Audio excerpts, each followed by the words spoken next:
Dulugin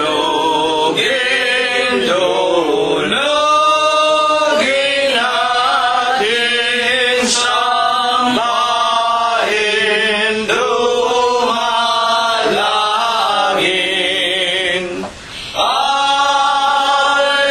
Alleluia, Alleluia, Diyos na awayin. Angeles sa taasan nagpupuri-puri.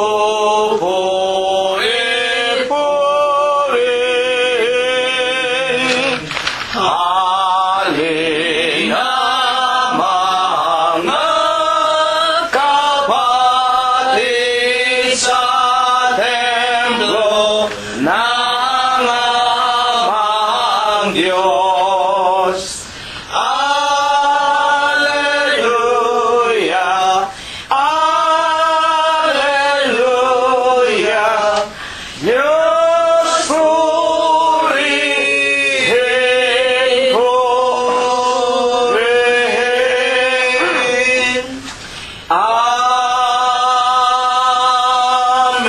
Amen. Purihin ninyo ang Panginoon. Purihin ninyo ang Panginoon mula sa mga langit. Purihin ninyo ang Diyos sa kanyang mga kaitaasan. Purihin ninyo siya, ninyong lahat niyang mga anghel. Purihin ninyo siya, buo niyang mga hukbo, mga hari sa lupa at lahat ng mga bayan, mga pangulo at lahat ng mga hukom sa lupa, mga binata at gayon din ng mga dalagang, mga matatanda at lahat ng mga bata. Purihin nila ang pangalan ng Panginoon, sapagkat ang kanyang pangalang mag-isa ay nabunyi, ang kanyang kalwalatian ay nasa itaas ng lupa at ng mga langit. Purihin natin ang pangalan ng Panginoon.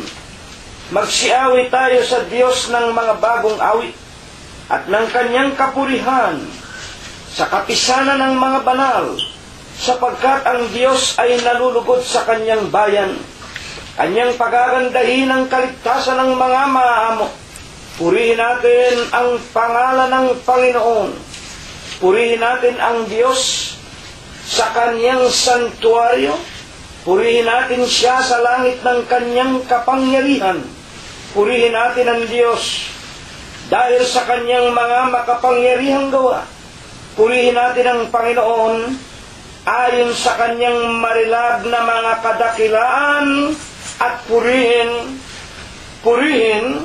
ng lahat ng mga bagay na may hininga. Purihin nila ang pangalan ng Panginoon. Amen. Amen. Ipagpatuloy po natin ang pagpupuri sa pangalan ng ating Panginoong Hesukristo. Atin pong awitin ang bilang 86 sa atin pong mga himnaryo. Halina kapatid, ayong-ayoy mga awitan sa Diyos Ama na lumalang kay Kristo Jesus na banal.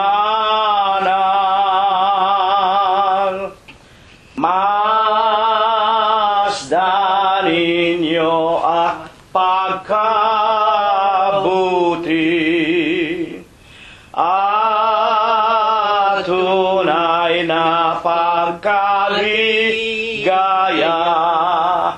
Tayong magkakapatid na nagsasama-sama sa ating pagkakaisa. Kapatid kong hirang, manatili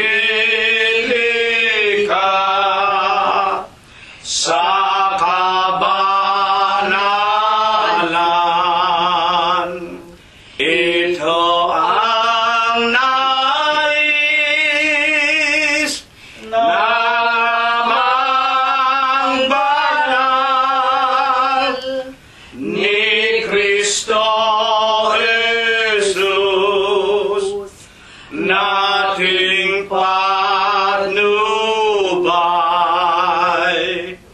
Panahoy malapit na, Kanyang pagpapakita,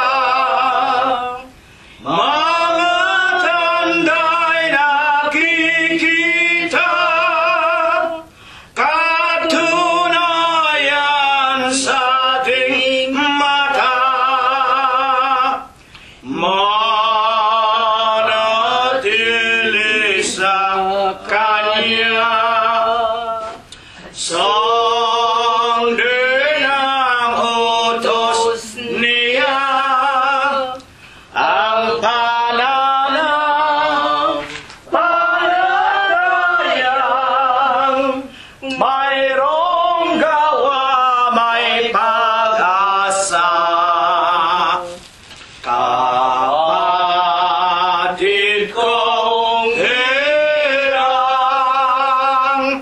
manatili ka sa kabanalan. Ito ang nais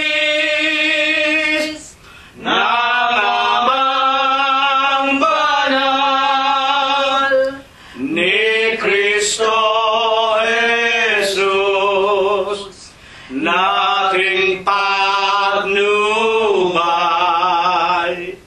Dito nga sa daigdig, danasa'y pagtitiis, ang tukso sa ating malapit, sa sala'y nabibigit. Ngunit siya'y may pahayag, ang wika'y maliwanag, ang panais hanggang wakas, ang siya lamang magliligtas. Kapatid kong hirang, manatili ka sa kabanalan. Ito ang nais ng Amang banal ni Kristo Jesus, nating patnubay. Patuloy po nating purihin ang ating nag-iisang buhay na Diyos, na walang iba kung hindi ang ating Panginoong Heso Kristo. Numero 87 ang ating pong sunod na awitin. Doon sa krus, dugo'y nabuhos. Sala natin Kanyang dinubos sa malaking pag-ibig ng Diyos. So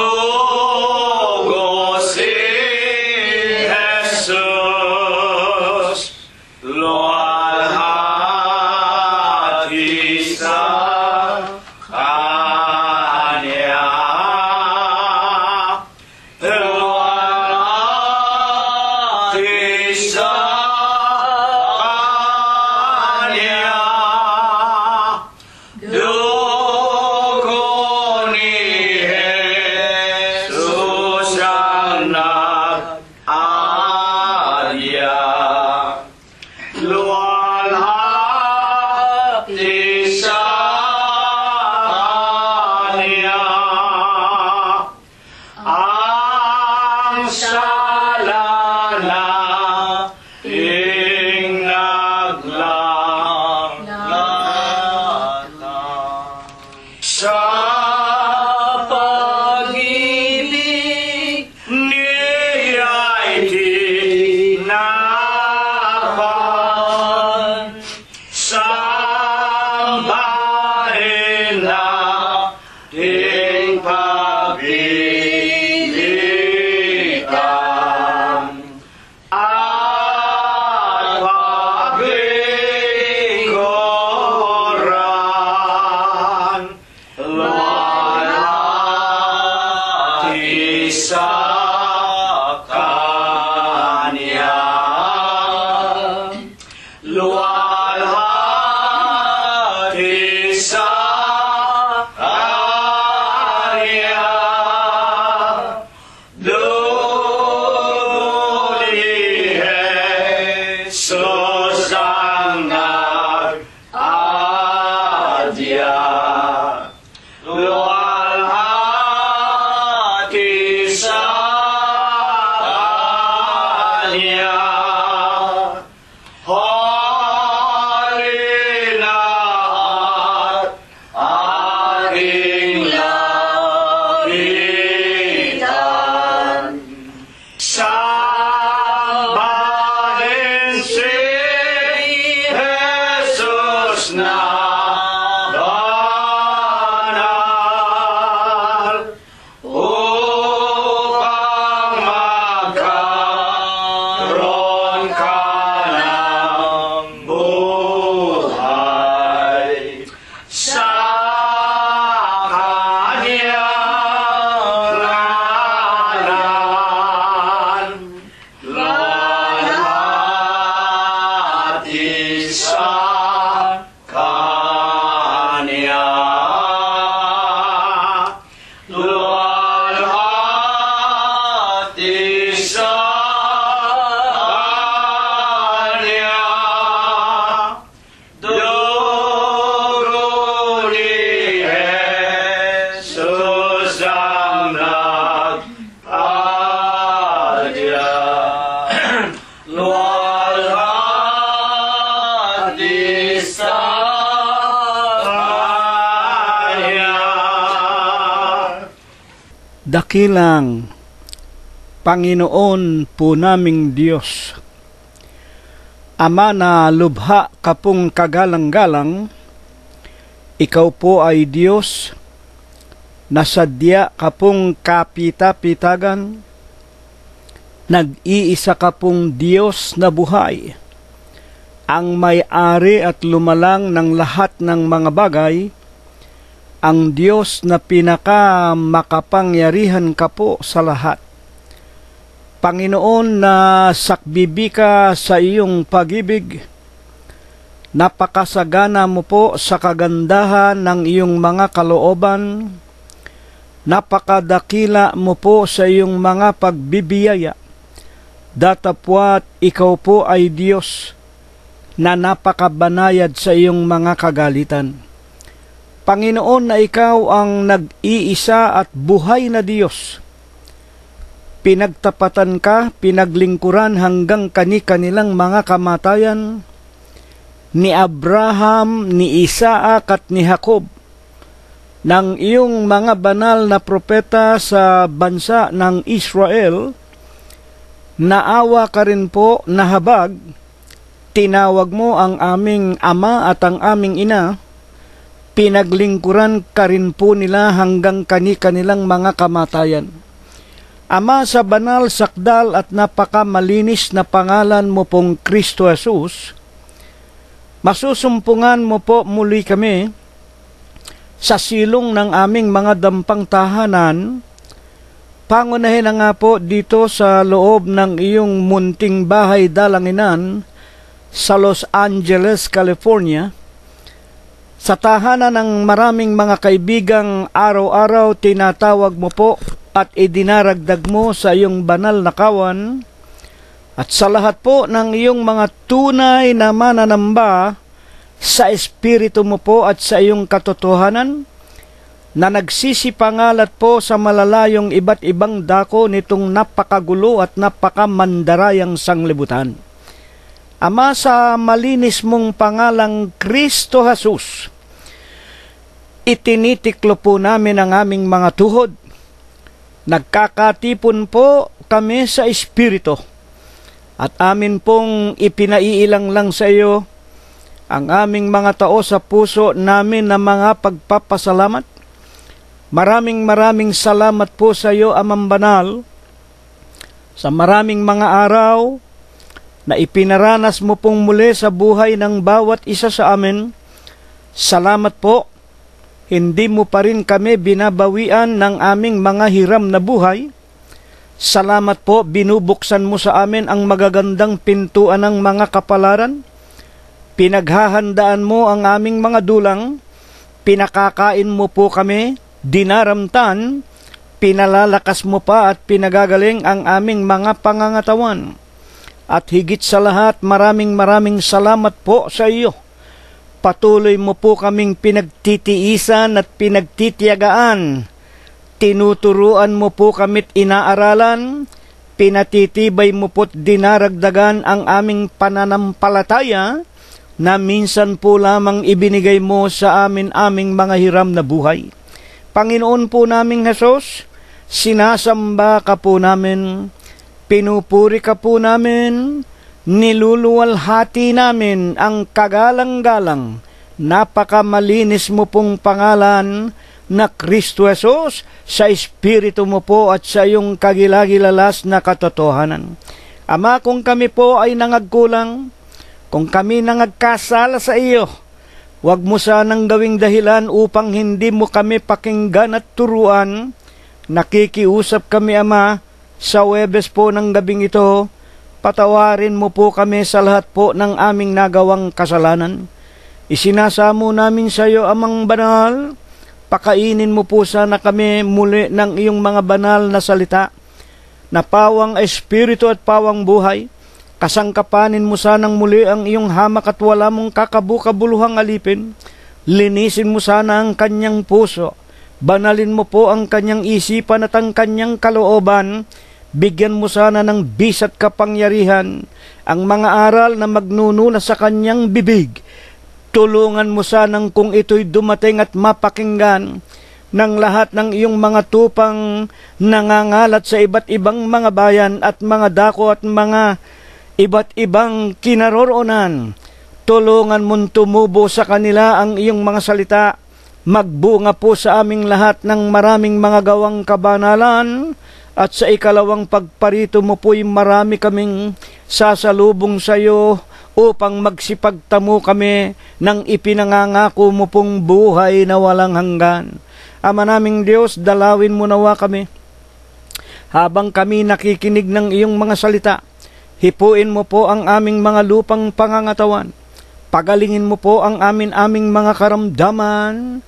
Tulungan mo sanang magkaroon ng kalutasan ang mga pang-araw-araw na suliranin ng marami sa amin na naghihikaho sa paghanap ng kanilang ikabubuhay sa araw-araw. Buksan mo rin sana sa kanilang lahat ang magagandang pintuan ng mga kapalaran, at ang marami na pong patuloy na tumatanda sa amin, tulad po ng iyong hamak na lingkod, ni kapatid na Rosita, ni kapatid na Prospero at Glenda, ni kapatid na Concepcion, gayon din po ni Floro, ni Prospero Jr., at maawat mahabag ka rin sana kay kapatid na Mirna, kay Expectacion at kay Rogelio. Amang Banal, dumadalangin kaming dagdagan mo pa sana kami ng maraming mga araw, kagaling at kalakasan at maraming mga taon, hindi para gugulin namin sa kaliko at kalayawan, makita mong ginugugol namin sa paglilingkod sa iyo ng walang kapaimbabawan, paglilingkod ng buong puso, buong isip at ng aming buong buhay. Ama naming Diyos, nananalig din po kaming patatagusin mo ang iyong mga pagpapala, ang iyong mga pagliligtas at pag-iingat hanggang sa lahat ng aming mga anak, aming mga kabiyak ng puso, aming mga manugang, mga apo at mga kamag-anakan sa laman. Higit na nga sa lahat ng aming mga kaibigan, Ikaw nawa ang pumatnubay sa kanilang lahat, tumawag, at sana'y tulungan mong ang gagawin naming paglilingkod sa iyo sa gabing ito, maging karapat-dapat at katanggap-tanggap sa iyong banal na kaitaasan. Ang lahat po ng ito'y idinadalangin namin at ipinapakiusap. Ibebendisyon mo po sa amin sa pangalan mong Diyos Kristo Jesus, magmula po ngayon at magpakailanman. Amen. At ngayon, mga ginigiliw po namin na mga tagapakinig, husayin na po natin ang ating mga sariling kaluluwa. Ihanda na po natin ang ating pakikinig, ang ating puso at isipan. Kunin na rin po natin ang mga banal na kasulatan at tawagin na po natin ang lahat ng ating mga kasangbahay. Magpapasimula na po tayo ng ating banal na pagsamba sa pangalan po ng ating Panginoon Diyos. Wala pong iba kung hindi ang ating Panginoong Hesukristo.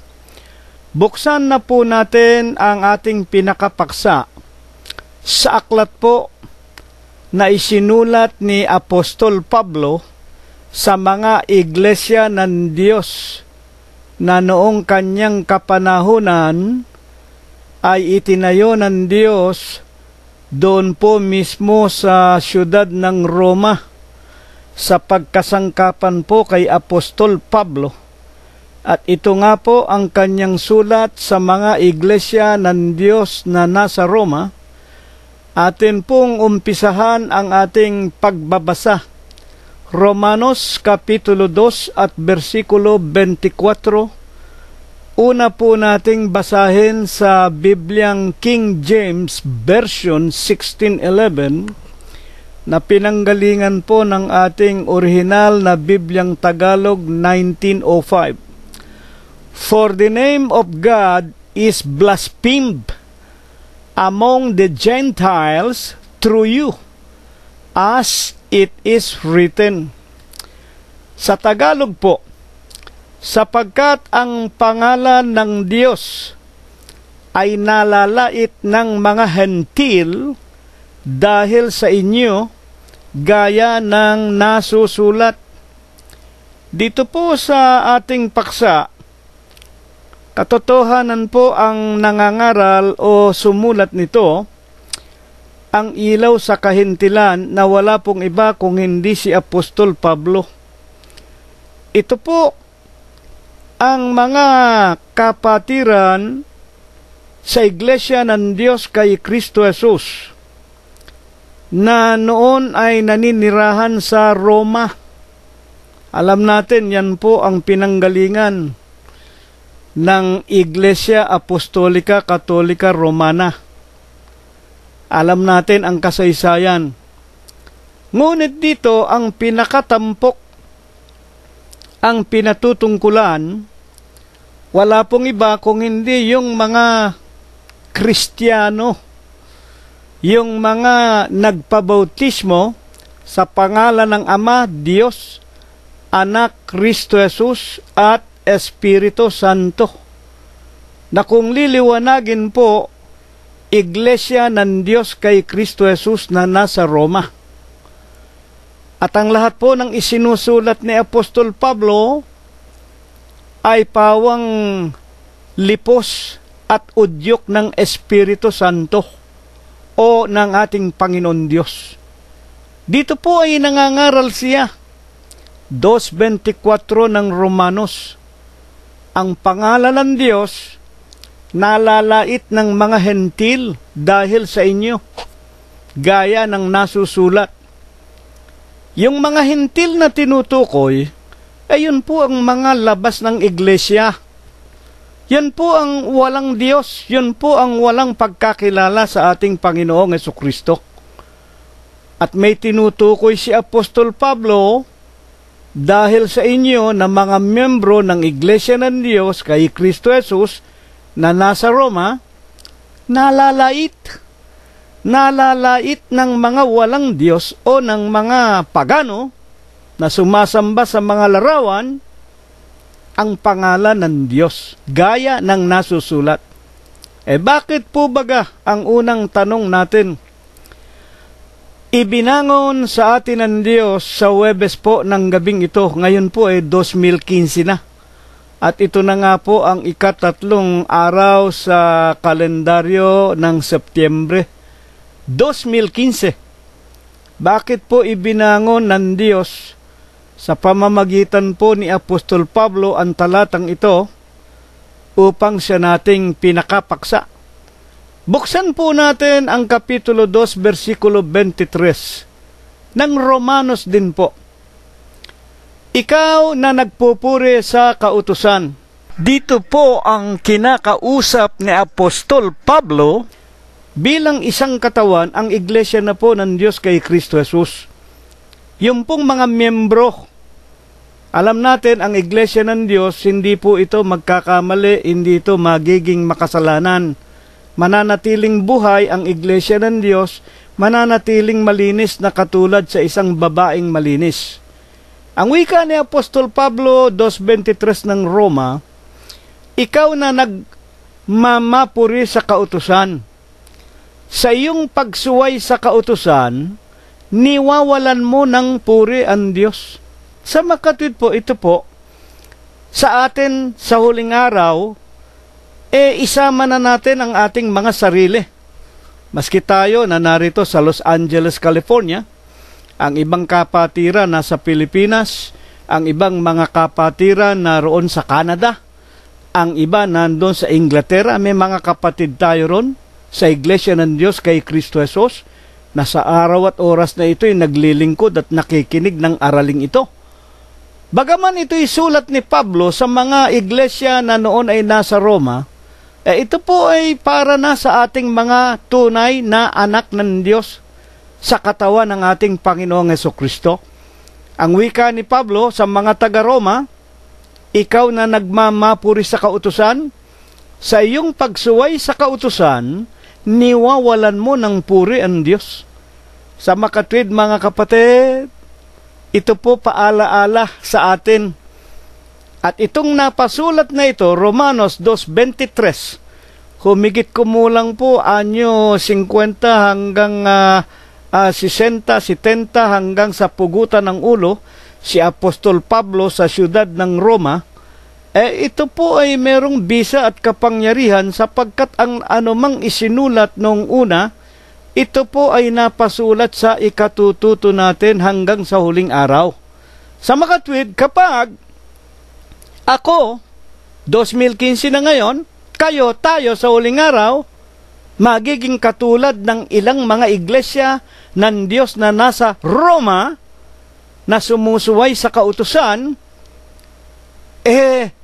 nawawala natin ng puri, natatanggalan natin ng puri, na wika nga nalalait ng mga hentil o ng mga hindi natin kapatid na mga kapwa-taong nakapalibot sa atin, ang pangalan ng ating Panginoong Hesukristo. Ito po ang napakagandang katotohanan. Paano pa po? Ito'y binibigyang liwanag ni Apostol Pablo. Ano yung kanyang sinasabing ikaw na nagmamapuri sa kautusan? Sinusuway mo ang kautusan, niwawalan mo ng puri ang Diyos. Ibaba po natin sa kanyang Kapitulo 2, versikulo 17 ng Romanos. Ngunit kung ikaw na may taglay na pangalang Hudyo, dito naman po, ipinaaala-ala ni Apostol Pablo yung tinatawag na pinanggalingan ng Kristyanismo. Ayon din po kay Apostol Pablo sa 9:5 ng Roma, dito rin sa aklat na ito, at sa kanila ang mga magulang, sa kanila nagmula ang Kristo ayon sa laman. Sa makatwid po baga ang tinutukoy ang pagkakatawan tao ng Diyos, na ang pinili ng Diyos, ang pinagmulan ng Kristyanismo ng magkatawan tao ang Diyos na siya nga ang Kristo, yun pong mga Hudyo sa tinatawag na bansa ng Israel.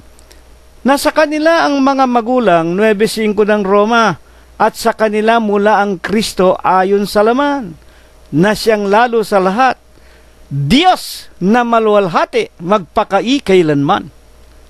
Sa makatuwid, kung sabihin ni Pablo sa Romanos 2:17, kung ikaw na may taglay na pangalang Hudyo at nasasalig sa kautusan at nagmamapuri sa Diyos, 2:18 ng Romanos din, at nakakaalam ng kanyang kalooban at sumasang-ayon sa mga bagay na magagaling, palibhasa tinuruan ka ng kautusan.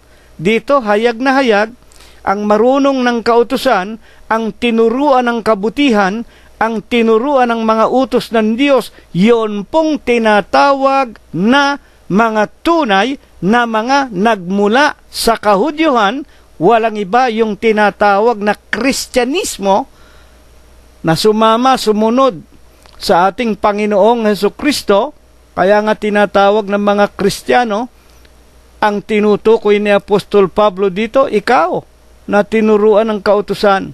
Ano nga? 2:19, nagkakatiwala ka na ikaw ay taga-akay ng mga bulag. Ang Kristyanismo po, ang ipinakikilala dito, na siyang tunay na taga-akay ng mga bulag. Yung tunay na Kristiyano, sa makatwid baga, yung iglesia na itinayo ng Panginoong Hesukristo sa siyudad ng Jerusalem ng Hudiya, na tinutularan na lamang natin sa huling araw, tinutularan din naman ng mga iglesia ng Diyos na nasa Roma ng kapanahunan ni Apostol Pablo. Sila ang mga taga-akay ng bulag, ilaw ng mga nasa kadiliman, at kung itutuloy natin hanggang 2:22 ng Romanos, tagasaway sa mga di nakakaalam, guro ng mga bata. Sa kautusan, meron kang anyo ng pagkakilala at katotohanan. Ikaw nga na nagtuturo sa iba, hindi mo tinuturuan ang iyong sarili. Ikaw na nangangaral sa tao na huwag magnakaw, nagnanakaw ka. At ikaw na nagsasabing ang tao'y huwag mangalunya, nangangalunya ka. Ikaw na nasusuklam sa mga Diyos-Diyosan, nanakawan mo ang mga templo. Napakaganda po ng ating pag-aaral. Dito, inilahad isa-isa ni Apostol Pablo kung sino yung mga Kristiyano, kung sino yung mga iglesia na ng Diyos kay Kristo Jesus noong araw ng kanyang panahon na naroon sa siyudad ng Roma.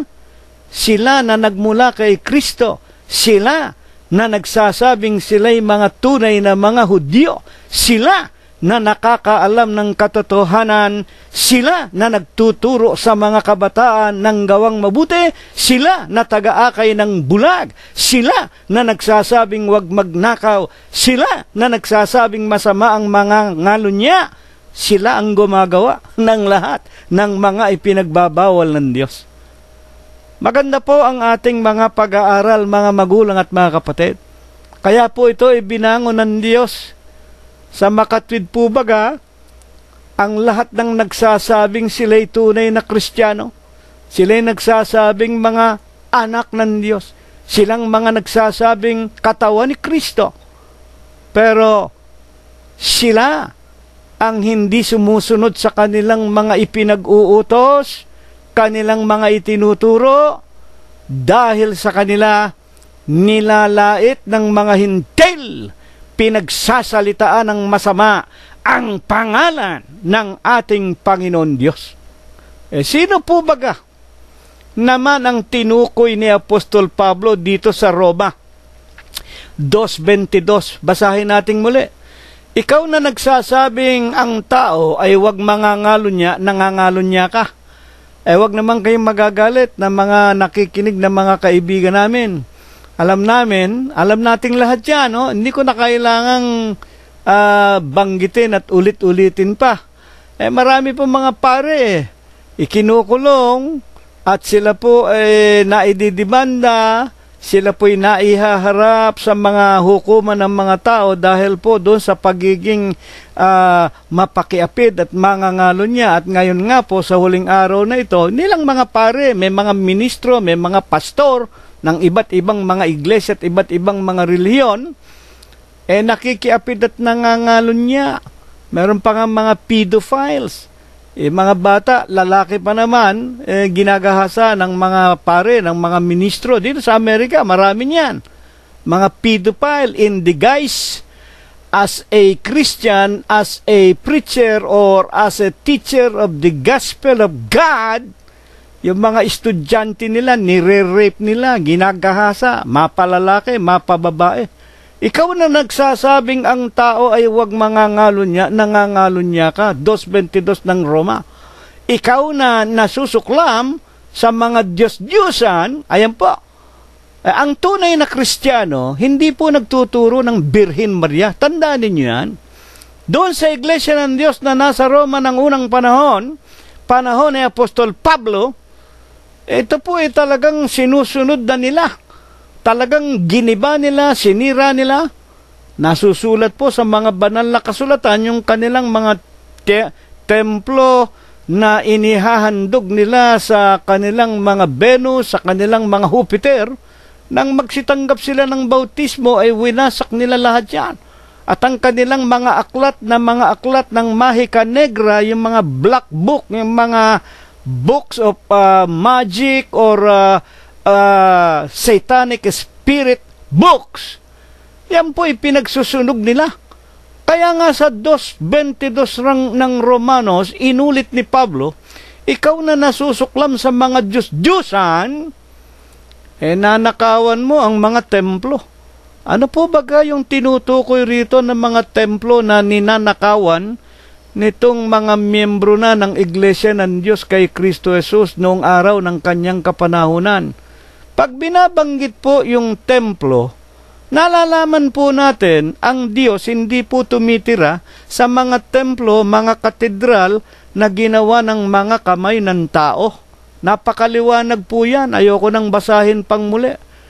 Ang Diyos ay hindi tumitira sa mga building na ginawa ng kamay ng tao. Maging nung una pa man, ipanukala ni Propeta David, ipagtatayo niya ng templo ang 2 kaba ng tipan at ang tinatawag na mga kautusan ng mga propeta, at doon ay sasambahin ng mga Israelita ang Diyos na buhay. Nagsalita ang Diyos kay Propeta David sa panaginip at sinasabing, David, maganda ang iyong panukala, banal ang iyong hangaring ipagtayo ng templo ang aking 2 tapyas na bato at ang mga kautusan. Datapwat, anong uri ng bahay ang ipagtatayo mo sa akin? Ang upuan ko, ang luklukan ko ang langit, ang tuntungan ng aking paa ay lupa. Ano ang uri ng bahay na ipagpapagawa mo sa akin? Hindi po tumitira ang tinatawag na Diyos sa building na ginawa ng kamay ng tao. At kung bakit po hanggang ngayon meron pa tayong nakikita sa Jerusalem, yung Wailing Wall na bahagi ng templo ni Solomon. Kung bakit nga po nagkaroon ng templo ni Solomon, yon po ang pangarap ni David. Yun ang kanyang banal na hangarin ng kanyang sabihing, Panginoon Diyos, ako'y binigyan mo ng magandang palasyo, binigyan mo ako ng karangalan, ibinigay mo sa akin ang lahat ng bagay, ipagtatayo kita ng bahay para sa iyong 2 tapyas na bato. Bagaman ayaw ng Diyos, ang wika ng Diyos, ipagpapatayo mo ako ng bahay, pero hindi ikaw ang gagawa, sapagkat ang kamay mo nadungisa ng dugo ng mga kaaway, ang anak mo na si Solomon. Kaya po nagkaroon ng templo sa Jerusalem, yung Solomon's Temple. At yun nga po, ayaw po talaga ng Diyos. Kaya nga po, ting magkakaroon ng digmaan, una na nga po, nang ibigay ng Diyos noong mga unang kapanahunan, ang Israel sa kamay ng mga kaaway na tulad ni Nabucodonosor. Sinira ni Nabucodonosor ang templong orihinal na ipinanukala ni David na itayo ni Solomon, giniba ni Nabucodonosor. Datapwat nang dumating ang haring si Sirong Dakila, ginalaw ng Diyos ang kanyang puso. pinag-utusan siyang pabalikin muli ang kanyang bansang Israel sa Jerusalem upang maitayong muli ang kanyang bahay o ang kanyang templo. Tinulungan pa ni Sirong Dakila ang mga Israelita, pinabayaan niyang makabalik, kaya po naitayong muli. Ngunit, nang lumakad ang mga kapanahunan, anyo 70, tuluyan ng ipinaubaya ng Diyos sa kamay ng mga kaaway na katulad po ng mga Cesar ng Roma. Anyo 70, nilusob ng mga kawal Romano ang Jerusalem. Ito po ay tuluyan ng nawasak. Pero natira pa ang kapirasong tabiki na ngayon ay iniiyakan, niluluhuran, hinahalikan, sinasamba ng mga Hudyong panatiko at ng napakaraming mga nagsasabing mga relihiyoso. Yan po ang tinatawag na literal na templo. Ngunit dito po, pagkatapos na matutuhan natin ang Diyos ay hindi tumitira sa mga templong ginawa ng kamay ng tao, sa Romanos 2:22, bakit nga po sinasabi ni Apostol Pablo, ikaw na nagsasabing masuklam sa mga Diyos-Diyosan o sa mga larawan tulad ng mga Birhen Maria, Santo Niño, kung ano-anong Lorenzo Ruiz, nanakawan mo ang mga templo? Ang ibig bang sabihin dito ang Diyos ay tumitira sa templo at pwede pang nakawan ng mga tinatawag na bulaang mga kapatid sa iglesia? Sino po baga ang templo na dito'y tinutukoy ni Pablo? Sa unang Korinto 3:16, buksan po natin. Hindi baga ninyo nalalaman, ang kausap po dito, Iglesia ng Diyos, mga tao, miyembro, Iglesia ng Diyos na nasa Korinto. Hindi baga ninyo nalalaman na kayo ang templo ng Diyos? Ito po. Hindi ba ganinyo nalalaman kayong mga membro, kayong mga tao, nakaanib sa iglesia ng Diyos? Kayo ang templo ng Diyos at ang Espiritu ng Panginoon ay tumitira sa inyo. Sa makatwid po baga, ang tinatawag na tinutukoy ni Apostol Pablo rito na ninanakawan nila ang templo ng Diyos. Ang ninanakawan po, hindi yung literal na templo na ginawa ng kamay ng mga tao. Hindi po yung katedral, hindi po yung chapel, hindi po yung literal na building. Wala pong iba kung hindi yung literal na mga membro. Ninanakawan nitong mga swail na mga iglesia ng Diyos noong araw, mga taksil, na sila po ang ipinakikilala ng Biblia, mga ipinasok sa lihim ni Satanas para sirain ang katawan ni Kristo. Ninanakawan ang mga kapatiran o ang templo ng Panginoon. So therefore, this would surely bring us to the full knowledge that the temple of God are the members of the body of Christ or the church, and we know that the church is the body of Christ, and the church is none other than the church of God in Christ Jesus. The church that He built, He established in the year 32 AD in the city of Jerusalem and in Judea in the year 32 AD. If you are going to read the 1 Thessalonians chapter 2 and the verses 14, which we are just going to imitate during our latter times today. Kaya nga sa paanong kaparaanan nga po baga naman, ninanakawan nitong masasamang mga nagpapakunwari na mga mangangaral o mga iglesia ng Diyos ang mga tupa ng Diyos. Papaanong kaparaanan tinutukoy ng ating paksa na dahil sa inyo nawawalang puri at nalalapastangan ang pangalan ng Diyos. Paanong ninanakawan nitong mga bulaang kapatid na ito ang mga kaanib o ang katawan ni Kristo na templo ng Diyos? Buksan po natin ang Mateo Kapitulo 10, versikulo 8. Dito po ay nalalaman natin nang tawagin po ang 12 alagad at sila po ay turuan, sila po ay pagkalooban ng kapangyarihang makapagpagaling, at pagkatapos po sila ay pinagsabihang huwag kayong lalabas ng bansa ng Israel. Hanapin ninyo ang mga nawawalang tupa sa bahay ni Israel. At ang wika dito, 10:8 ng Mateo, tinanggap ninyo ng walang bayad. Alin po? Yung ebanghelyo. Alam na po natin yan. Tinanggap ninyo ng walang bayad, ipangaral ninyo ng walang bayad. Sa makatwid, yung pangangaral ng kaligtasan, yung pangangaral ng katotohanan, yung pagpapahayag ng salita na mabuting balita o ebanghelyo ng ating Panginoong Hesukristo, mga kapatid, yung po ay libre at walang bayad. Kaya nga ang wika ni Apostol Pablo sa 2 Korinto, tinan po ninyo, sa 2 Korinto 9:7, dito po isang katotohanan na hindi po ipinagbabawal ang tinatawag na pag-aabuloy. Talaga pong kailangan ang salapi. Wala po tayong makikita, mga kapatid at mga magulang, na isang establishmento o organisasyon na walang financial support. Ang lahat po ng mga bagay, kahit na po yung organisasyon ng mga Boy Scout, Girl Scout, o kahit na ang anumang uri ng organisasyon, kailangan po merong pera.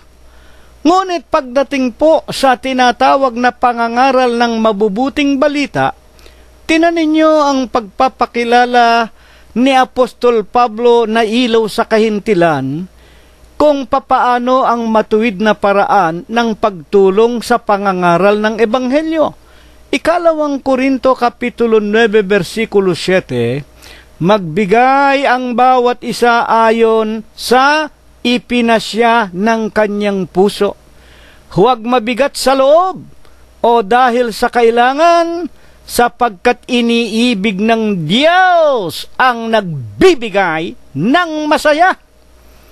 Ito po'y napakaliwanag, Ang pagbibigay po ng abuloy, ang pagtulong sa pangangaral ng Ebanghelyo, halimbawa, kayong mga nakikinig, ibig ninyong makatulong sa amin para kami lalong makapangaral, ibig ninyong makibahagi sa pangbili man lang namin ng mga CD-ROM, pambayad man lamang namin sa mga stamps, pambayad man lamang namin sa mga envelope, at sa iba't ibang pangangailangan ng iglesia na naririto sa Los Angeles, California. Sinasabi namin sa inyo, hindi po masama ang kayo'y tumulong sa amin. Hindi po ipinagbabawal ng Diyos ang pag-aabuloy, mga kapatid.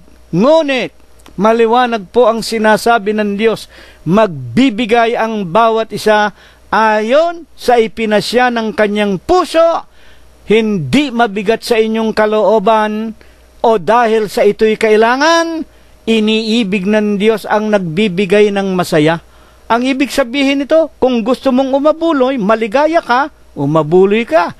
Kung wala kang iaabuloy, kung wala kang ibibigay, nangangalakal ka lang, ikaw ay isang basurero, ikaw ay naghahanap lang ng mga pakikinabangan sa mga basurahan para ipangtustos sa iyong kabubuhay, huwag kang umabuloy. Nalalaman ng Diyos yan, hindi namin kailangan ng anumang tulong kung ito'y sapilitan, kung ito'y nakabibigat sa inyo. Mas ikaliligaya namin, tulad din ni Apostol Pablo, ang wag na kayong umabuloy. Gugulin na lang ninyo sa pag-aaral ng inyong mga anak, sa pambili ninyo ng pagkain. Hindi naman kami pinababayaan ng Diyos sapagkat nasusulat din naman ang isang mangangaral mabubuhay sa pananampalataya. Kung paanong sinabi ng Panginoon, mas mahalaga ang kanyang mga mangangaral kaysa mga ibon. Yung mga ibon, hindi naman nangangaral ng ebanghelyo mga ibon. O yung mga damo. O hindi ba napakinggan natin yan? Ang gagandang mga salita ng Panginoon. Kung yung mga damo dinaramtan ng magagandang damit na kahit si Solomon hindi nakapagsuot, kayo pa ba naman na mga mangangaral? Sa makatwid dito, mga kapatid, isang napakagandang katotohanan na merong mga mangangaral ninanakawan ang mga tupa ng Diyos. Ninanakawan ang mga alagad, ang katawan ni Kristo.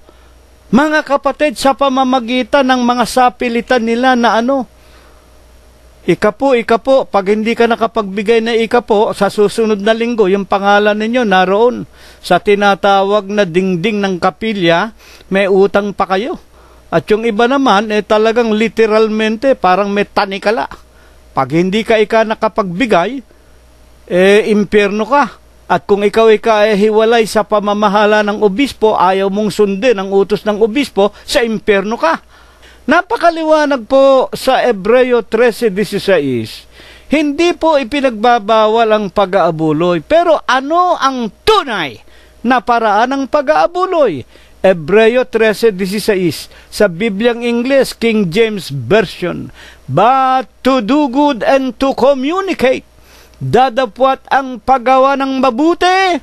Ano ba ang mabuti? Ang utos ng Diyos, banal, matuwid at mabuti, Romanos 7:12. Ano ang gagawin? Gagawin natin, susundin natin ang utos ng Diyos, to do good and to communicate, at ang pamamahayag, publishings of the words of God. Ibig sabihin ng paghahayag sa lahat, to communicate. Forget not, huwag nating kalilimutan, for to those offerings or sacrifices, the Lord is well pleased. Sapagkat sa gayong mga handog, ang Diyos ay totoong nalulugod. Yung pangangaral, yung pagbabalita ng mabuting balita, tulad po ng malimit ninyong mapakinggan sa amin, i-share ninyo. Libre. Hindi na kayo kailangang magpadala ng tseke o gumastos, magpadala ng pera sa amin. All we want you to do, all the Lord God will in heaven is for you to share, to do good and to communicate, to express, to communicate. First of all, tulad nga ng ginawa ng Panginoon, nagkatawan tao ako upang hanapin ang nawawalang tupa sa bahay ni Israel. Hahanapin muna natin ang ating mga mahal sa buhay. Pagkatapos na matutuhan natin ang mabuting balita, ibabalita natin sa ating mga kasangbahay. Charity begins at home, mga magulang at mga kapatid. At ayon pa man din kay Apostol Pablo kung gaano kahalaga ang pangangaral ng Ebanghelyo. Unang Korinto 9:16, sapagkat kung ipinangangaral ko ang Ebanghelyo, wala akong sukat ipagmapuri, sapagkat ang pangangailangan ay iniatang sa akin. It is obligatory. Ang pangangailangan. Kalaban ninyo kay Pablo lang? Alam natin dahil si Pablo ang isinugo una-una sa kahintilan. Pero nang makilala ko, nang makilala natin, nang makilala ng aking asawa, nang makilala ng aking mga anak, ang katotohanan ito ng mabuting balita ni Kristo. It is obligatory to all members of the Church of God in Christ Jesus. Kaya nga sinasabi niya sa Kapitulo 3, versikulo 10 ng Epeso, upang ngayon sa pamamagitan ng iglesia, ang iglesia ang mangangaral. Kaya nga ang wika pa man din ni Apostol Pablo 9:17, sapagkat kung ito'y gagawin ko, ang pangangaral, sa aking sariling kalooban ay may gantimpala ako. Ngunit kung hindi sa aking sariling kalooban, mayroon akong isang pamamahala na ipinagkatiwala sa akin. Ang wika ni Apostol Pablo, unang Korinto 9:16, sa aba ko kung hindi ko ipangaral ang Ebanghelyo, ito'y iniatang sa akin. Mga kapatid, at kung ito'y ipangangaral ko sa aking sariling kalooban, voluntaryo, may gantimpala ako, sapagkat kung gagawin ko ito na hindi ayon sa aking kalooban, ang ibig sabihin, meron siyang tinatanggap na sweldo, meron siyang tinatanggap, nagtutulak sa kanya, sapagkat tumatanggap siya ng sweldo sa kanilang iglesia, sa kanilang obispo, tulad ng sari-saring mga iglesia ng tao na hindi mangangaral kung walang sweldo. Pagka sumusweldo kayo, anong wika ni Apostol Pablo? Meron akong isang pamamahala na ipinagkakatiwala sa akin. Sa makatwid, kung bayaran ako, kung bayaran si kapatid na si Rilo, hindi ko maituturo ang gusto kong ituro na ayon sa itinuturo sa akin ng aking Panginoong Jesucristo. Ang ibig lang sabihin ni Apostol Pablo, Kaya nga 9:18 ng unang Korinto pa man din, ano nga kaya ang aking gantimpala na pagka ipinangangaral ko ang ebanghelyo'y maging walang bayad upang wag kong gamiting lubos ang aking karapatan sa ebanghelyo. Voluntaryo ako. Wala akong amo kung hindi ang aking Panginoong Jesucristo. At ito'y tinanggap ko sa Kanya ng libre, ipinangangaral namin ng libre. Gayon din kami sa huling araw sa Iglesia ng Diyos kay Kristo Jesus. Kaya nga po, kapag ang isang tao, ang isang relihiyon o iglesia ay hindi nakakatugon sa kaloobang ito na tulad sa kasaysayan ng buhay ni Apostol Pablo, nangaral ng voluntaryo, lalo't higit sa mga halimbawang iniwanan sa atin ng ating Panginoong Jesucristo, mga kapatid, anong katotohanan ng hayag na hayag na makikita na ginagawa ng ibang mga tao sa pangalan o sa iglesia ng Diyos kay Kristo Jesus? Halimbawa, marami pong mga iglesia ng Diyos kay Kristo Jesus pagka may pakotsi ka, libre pa bahay ka, ano mangyayari?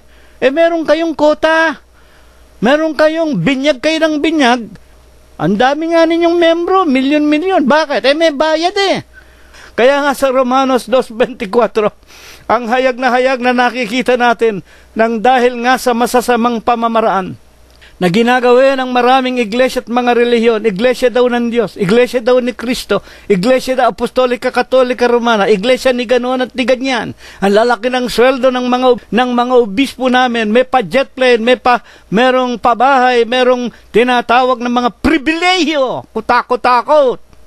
Ano nangyayari? Para kayong tinatawag na komersyo. Nga nangyayari. Salapi. Romanos 2:24, ano nga ang nangyayari? Na dahil sa mga ganitong tiwaling pamamaraan ng mga relihiyon at mga mangaral, sapagkat ang pangalan ng Diyos ay nalalait ng mga Hentil dahil sa inyo, gaya ng nasusulat. Hindi lamang ang pangalan ng Diyos ang nalalait, kundi pati ang kanyang sariling pagka-Diyos. Sapagkat tayo po ang katawan ni Kristo. Kung halimbawa ako, gagamitin ko ng halimbawa ang aking sarili. Si kapatid na si Riloy nagtuturo, masama makiapid sa hindi ko asawa. Makikita ninyo, may asawa pa pala akong iba. Hindi naman ako kasal. Meron akong, halimbawa, may iba akong sinisipingan na hindi ko asawa. Iisa lang ang asawa ko at kasal kami ni kapatid na Rosita. Si kapatid na Prospero, kasal sa isang asawa kay kapatid na Glenda. Kung makikita ninyo kami, nangangaral, huwag kang makiapid at mangalo niya, meron pa pala kami mga kalaguyo. Hindi ba ano sasabihin ninyo? Hindi ba kayo pala, ganyan pala kayo, mga iglesia ng Diyos? Ayan, yan ang ating paksa. Ganyan din ang nangyayari sa huling araw na ito. Na dahil sa kalikuan, na dahil sila mismong mga nagtuturong wag makiapid, wag mangalunya, wag magnakaw, wag pumatay, sila mismo ang gumagawa nito. Ang unang banggit ng mga nakapalibot na mga tao sa atin, ganyan pala. Ang tinatawag na mga iglesia na ninyo, lalo na nga kayong iglesia ng Diyos. Na nangyari nga noon sa panahon ng iglesia ng Diyos na nasa Roma, kaya si Pablo nagagalit nang isulat niya ito.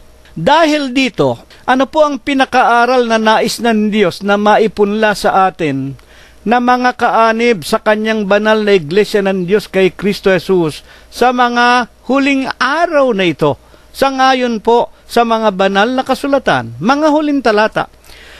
2 Korinto 6:17. Kaya nga magsialis kayo sa kanila. Si Apostol Pablo ang nagtuturo din sa mga taga-Korinto. Sa paniwalaan ninyo sa hindi, yung mga taga-Korinto, matitigas din ang mga ulo niyan. Marami din sa kanila nagbababag at sila mismo nagsisiraan. Ang wika ni Apostol Pablo sa 6:17, 2 Korinto, kaya nga magsialis kayo sa kanila at magsihiwalay kayo, sabi ng Panginoon, at huwag kayong magsihipo ng mga bagay na marumi, at kayo'y aking tatanggapin. At sa 6:18, at ako sa inyo'y magiging ama, at sa akin kay magiging mga anak na lalaki at babae, sabi ng Panginoon na makapangyarihan sa lahat. Ano ang utos ng Diyos? Ano ang salita ng Diyos? Kung tayo ay makakita ng mga mangangaral o ng mga iglesia na hindi tinutupad ang kanilang mga itinuturo o ang mga aral ng Diyos, magsisilayo tayo sa kanila. Mga bulaang relihiyon, magsialis kayo sa kanila, bayan ko. Ang wika sa Apokalipsis. Para matupad ang sinasabi sa 2 Korinto 6:17, magsialis kayo sa kanila. Magsihiwalay kayo sa kanila, sabi ng Panginoon. Huwag kayong magsihipo ng mga bagay na marumi, at kayo'y aking tatanggapin. At ako sa inyo'y magiging ama, at sa akin kayo magiging mga anak na mga lalaki at mga babae. Nung araw po mga Katoliko rin kami. Salamat sa Diyos, inalis ng Panginoon Diyos ang aming mga magulang dyan. Naging iglesia ni Manalo din kami. Panginoon kong Diyos, pag hindi ka nakapagbigay ng ika-10, may utang ka sa Panginoon Diyos. At kapag Disyembre, birthday ng matanda, huwag mo kalimutan yung envelope, ha? Yung aginaldo. Paano ba naman kayo? Mga magulang at mga kapatid, nilayasan namin yan. Tinulungan kami ng Panginoon. 2 Korinto 6:14, huwag kayong makipamatok ng kabilan sa mga di nagsisisampalataya. Anong pakikipagkaisa meron ng katwiran at kalikuan? Anong pakikiisa meron ng kaliwanagan at kadiliman? Anong pakikipagkasundo meron si Kristo kay Belial? Anong bahagi meron ng sumasampalataya sa di sumasampalataya? 6:16, anong pakikipagkaisa mayroon ng templo ng Diyos sa mga templo ng mga Diyos-Diyosan, sapagkat tayo ay templo ng Diyos na buhay, na gaya ng sabi ng Diyos, mananahan ako sa kanila, lalakad ako sa kanila, ako'y magiging kanilang Diyos, sila'y aking magiging bayan. At unang Pedro 1:13, ang utos ng Diyos, bigkisan ang mga bewang ng ating pag-iisip na maging mapagpigil tayo at ilagak na lubos ang ating pag-asa sa biyayang dadalhin sa atin pagkahayag ni Hesukristo. 1:14, na gaya ng mga anak na matalimahin, na huwag kayong mangag-asal na ayon sa inyong dating mga masasamang pita ng mga Katoliko pa tayo. Sasama ng pita natin nang kayo'y nasa kawalang kaalaman. 1:15, ngunit yamang banalang sa ati tumawag, mangagpakabanal naman tayo. Yamang nalalaman natin ang tumawag sa atin, ang Panginoon Diyos na si Kristo Jesus ay banal, magpakabanal tayo sa lahat ng paraan ng pamumuhay. 1:16 ng unang Pedro hanggang 1:17, nasusulat, kayo'y magpakabanal sapagkat ako'y banal, at kung inyong tinatawagan na Ama, siyang walang itinatanging tao, ang Panginoong Jesucristo, na humahatol ayon sa gawa ng bawat isa, gugugulin ninyo sa takot ang panahon ng inyong pangingibang bayan. Amen.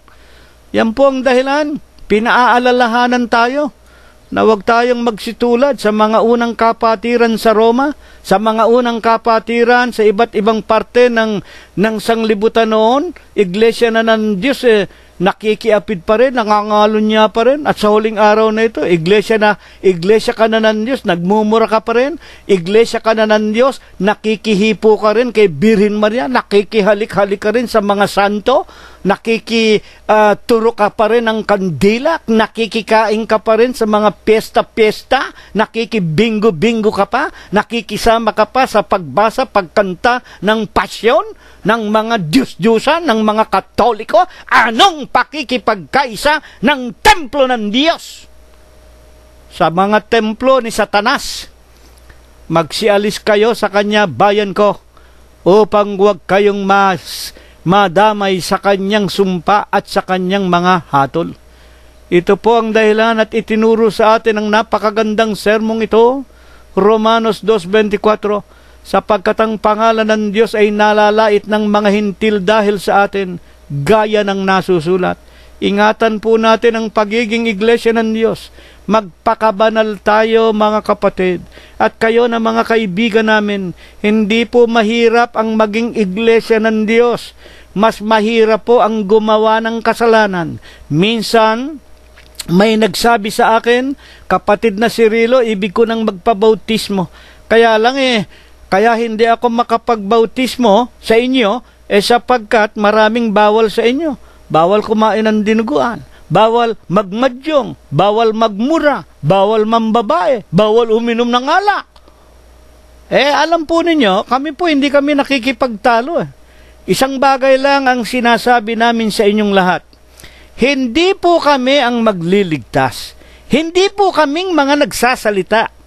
Tulad ni kapatid na Prospero, kami po ay mga katulad din ninyo na nagnanais makarating sa langit. Datapwat ang pagkakaiba natin, mga tagapakinig, makinig kayong mabuti, wala pa kayong pananampalataya. Kung kayo meron ng pananampalataya, lahat ng bagay, ang wika ni Pablo sa Filipos 4:13, all things I can do because of Christ that strengtheneth me. Kung mayroon na kayong pananampalataya na hindi pa imbabaw, tinanggap na ninyo si Kristo na siya rin ang Ama, Anak at Espiritu Santo, tinanggap na ninyo na iisa ang iglesia na binayaran niya ng kanyang sariling dugo sa bundok ng Kalbaryo, iglesia ng Diyos kay Kristo Jesus. Kung may pananampalataya na kayo na ito lang ang iglesyang ililigtas ng Panginoong Jesucristo, Efeso, Kapitulo 5, versikulo 23 at 24, at natitiyak na ninyo, panatag na kayo sa inyong pananampalataya na nasa katawan ni Kristo ang kaligtasan, kapatawaran ng ating mga kasalanan, Kolosos 1:14. Maititigil na ninyo ang pambababae ninyo. Maititigil na ninyo ang pagkain nyo ng dinuguan. Maititigil na ninyo ang lahat ng inyong mga kasalanan, pagmamadyong, pagmumura, pambababae, lahat ng kalayuan. Bakit? Nasa Panginoong Jesucristo na kayo. At kung kayo'y kasama na ni Kristo, San Juan 15:5, kung hiwalay kayo kay Kristo, wala kayong magagawa, sapagkat si Apostol Pablo'y nakatiyak na siya ay nasa ating Panginoon. Sinabi niya, Filipos Kapitulo 4, versikulo 13, lahat ng bagay ay aking nagagawa dahil kay Kristo na nagpapalakas sa akin. Ito po ang napakagandang aralin na itinuro sa atin ng Diyos sa Huwebes po ng gabing ito. Ingatan natin ang ating sarili, ang ating katawan. Ito po ang bahay ng Diyos. Ito po ang templo ng Diyos. Huwag tayong makihipo. Huwag tayong makiusyoso. Huwag tayong makibagay. Huwag tayong makiisa. Huwag tayong makisama sa lahat ng mga lalang ni Satanas. Ingatan po natin ang pangalan ng Diyos, Kristo Jesus, nasa ating magkakapatid sa loob ng iglesia ng Diyos kay Kristo Jesus. Ito po nawa ang ipagpala. Ito nawa ang ibasbas. Ito nawa ang ating pakalimiin, pag-aralan, tuparin isa kabuhayan, magpakabanal tayo, sapagkat ang Diyos na tumawag sa atin ay banal. Pagpalain tayo ng Diyos magmula ngayon at magpakaikilanman. At ngayon mga kapatid, ay tanggapin po nating muli ang walang hanggang pag-ibig, walang hanggang pagbibiyaya, pakikipisan, kaaliwan, pamamatnubay at ang kagalingan. Gayon din ang hindi maulatang banal na biyaya, basbas at bendisyon, pagliligtas at pagpapagaling ng kanyang banal na espiritu, tunawa ang kanyang ipagkaloob sa ating mga mag-aanak, mga magkakaibigan, mga magkakapatid, magmula ngayon, magpakai-kailanman. Amen! Purihin ang pangalan ng Panginoong Jesucristo hanggang sa darating na linggo, kung tayo po ay binubuhay pa. Maraming salamat po sa inyong lahat.